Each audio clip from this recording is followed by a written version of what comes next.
Dewan Pengurus Pusat Komunitas Kain Kebaya Indonesia, DPP KKI, DPD KKI DIY dan KKI Kabupaten, Kota bertekad menguatkan, mengembangkan dan melestarikan kain kebaya Indonesia.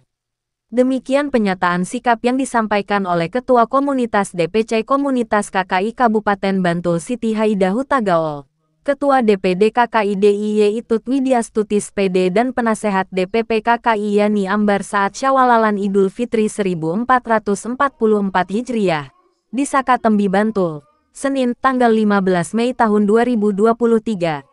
Menurut hemat saya, kelestarian kain kebaya Indonesia sangat penting dan harus terwujud.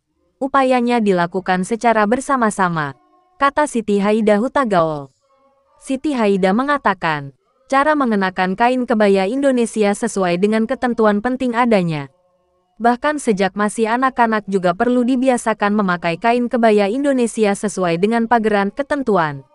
Budaya bangsa dan kekayaan Indonesia yaitu kain kebaya, harus diperkenalkan kepada para kaum milenial, sejak di sekolah taman kanak-kanak hingga SMA oleh DPC, DPD dan DPP Komunitas KKI, katanya. Sementara itu, Itut Widyatuti menyatakan sangat setuju berbagai upaya pelestarian kain kebaya Indonesia. Kita semua membiasakan mengenakan kain kebaya, bersanggul dan surjan sesuai pageran.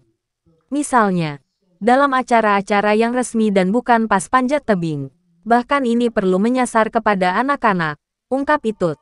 Kelak diperlukan kerjasama secara sinergis semua pihak sosialisasi, termasuk sekolah-sekolah. Sangat diharapkan segera ada action DPC dan DPD KKI mengajukan surat ke Dinas Pendidikan Pemuda dan Olahraga dan Dinas Kebudayaan dengan maksud sosialisasi. Upaya lain adalah dilakukan foto-foto di bangunan Jawa kuno salah satunya di Kota Gede Yogyakarta, tandasnya.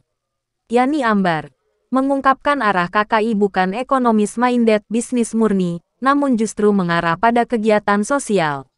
Oleh karena itu panduan tentang upaya memperkuat kelestarian dan pengembangan kain kebaya, diperlukan sinergitas para pengurus komunitas KKI. Hal ini sesuai dengan tema Syawalan ini yaitu, indahnya silaturahmi meningkatkan sinergitas dan keharmonisan, untuk komunitas KKI. Tapi di dalam itu sebenarnya kita belum benar-benar punya silaturahmi yang erat satu sama yang lainnya. Itu yang saya apakan kemarin sama tim kami. Oke, kita nggak usah pakai apa-apa. Yang penting, ayo kita sinergi dulu. Ayo kita bisa bersilaturahmi, saling memberikan pendapat kira-kira mau dibawa kemana KKI kita. Tadi juga udah ngomong dengan Bunda Ambar sama Bu Itut yang mana kalau saya ditanya KKI DPC Bantul programnya apa sih? Simpel aja. Saya nggak minta yang muluk-muluk. Saya bilang karena semakin ke depan kita lihat bagaimana anak-anak kita berbudaya berkebaya itu sudah sangat minim. Yang mana kadang itu maksudnya cara berpakaian kebaya itu sudah dipadukan berkebaya budaya timur sama barat dipadukan. Kemanapun itu tidak. Budaya barat berdiri sendiri, budaya timur itu berdiri sendiri. Jadi bagaimana kita ke depannya sebagai KKI, tadi saya bilang, coba kita sosialisasi dari mulai tingkat SD, SMP, SMA, sampai perguruan tinggi, bagaimana sih sebenarnya berkebaya yang benar. Karena kita Indonesia ini kaya dengan kain Nusantaranya. Seperti kayak saya pakai ini, karena saya sangat cinta Riau, ini adalah songket Melayu. Karena saya memang orang Batak, tapi dibesarkan di negeri Melayu. Jadi saya sangat kalau orang Batak itu sendiri kan ada tradisi pulos ya. Dan kalau kain tenunannya pulos. Tapi orang Sumatera Utara itu lebih banyak malah memakai tenunan Palembang.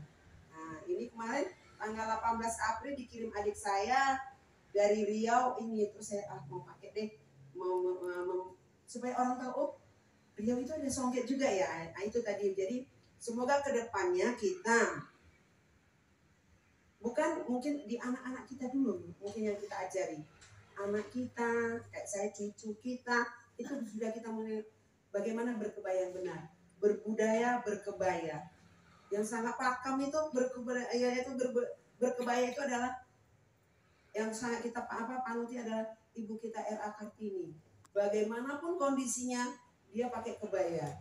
Semoga kita, apalagi generasi muda ya, kalau kita di kolonial sudah kolonial, yang milenial ini semoga kedepannya makin berkebaya sangat luar biasa, bisa kita berbudaya. Kita mengenakan kebaya sesuai dengan kebutuhan kita.